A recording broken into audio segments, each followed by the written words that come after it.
So now we're going to turn to the war in Ukraine. A top Ukrainian official saying that if Ukraine's offensive inside Russia is meant to persuade Moscow to engage in peace talks. This video now, take a look at this, from the Ukrainian military, shows their forces crossing deeper into Russian territory. But even as the Ukrainians advance, Russia is closing in on a key city in Ukraine's eastern region. So let's go ahead and bring in ABC's foreign correspondent, Britt Clennett, now in our London bureau. Britt, good morning. Thank you for being here. Hey, what can you tell us about the fierce fighting that's happening between Ukrainian and Russian forces in that region there?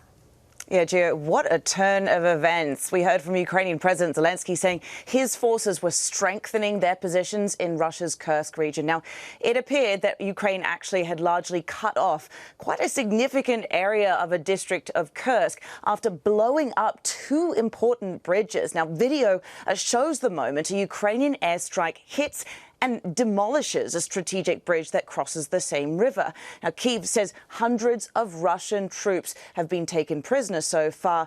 Several could be seen surrendering and being taken back to Ukraine with blindfolds. Now, Ukraine says the goal is not to occupy this captured Russian territory in the long term. But still, Joe, if it can hold on long enough, part of the attention might be here to use it as leverage for the release of its own land in potential negotiations. But we've also heard a report from the Washington Post now that Ukraine's incursion into Russia might actually be derailing plans to hold indirect talks in Qatar, Gio. And Britt, how is Russian President Vladimir Putin reacting to Ukraine's offensive here?